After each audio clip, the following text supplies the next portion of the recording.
ನಮಸ್ತೆ, welcome to my channel. ಎಲ್ಲರಿಗೂ good morning ಹೇಳ್ತಾ ಇವತ್ತಿನ ವೀಡಿಯೋ ಸ್ಟಾರ್ಟ್ ಮಾಡ್ತಾ ಇದ್ದೀನಿ. ಇವತ್ತೊಂದು ಲಂಚ್ ಡಿನ್ನರ್ ರೆಸಿಪಿ ಜೊತೆ ಒಂದು ಬ್ರೇಕ್ಫಾಸ್ಟ್ ರೆಸಿಪಿನೂ ನಿಮಗೆ ಶೇರ್ ಮಾಡ್ತಾ ಇದ್ದೀನಿ. ಇಷ್ಟು ಬಿಸಿಲಿದೆ ನೋಡಿ, 7:07 ಆಗಿದೆ. ಸೊ ಇಷ್ಟು ಚುರುಕನ್ನತ್ತೆ ಬಿಸಿಲು.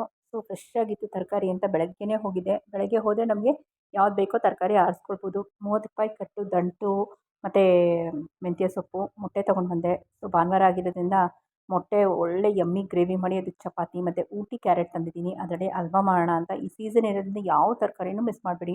ಸುಮಾರು 78 ರೂಪಾಯಿ ಕೆ ಜಿ ಅವರೆಕಾಯಿ, 50 ರೂಪಾಯಿ ಕೆ ಜಿ ಬಟಾಣಿ, ಆಮೇಲೆ ಎಳೆ ಬೆಂಡೆಕಾಯಿ ಮತ್ತು ನಾನು ಯಾವಾಗಲೂ ಆಚೆಯವ್ರದ್ದು ಧನಿಯಾ ಪುಡಿ ತೊಗೊಂಡು ಬಂದಿದ್ದೀನಿ.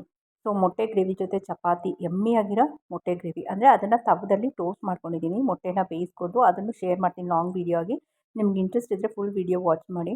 ಮತ್ತು ಮಧ್ಯಾಹ್ನಕ್ಕೆ ಲಂಚ್ ಮತ್ತು ಡಿನ್ನರ್ಗೆ ನಾನಿಲ್ಲಿ ತಿಳಿ ಸಾರು, ಟೊಮೆಟೊ ಸಾರು, ಹಪ್ಪಳ ಮತ್ತು ಆಲೂ ಫ್ರೈ ಮಾಡಿದ್ದೀನಿ. ನಿಮ್ಗೆ ಇಂಟ್ರೆಸ್ಟ್ ಇದ್ದರೆ ವಾಚ್ ಮಾಡಿ. ಥ್ಯಾಂಕ್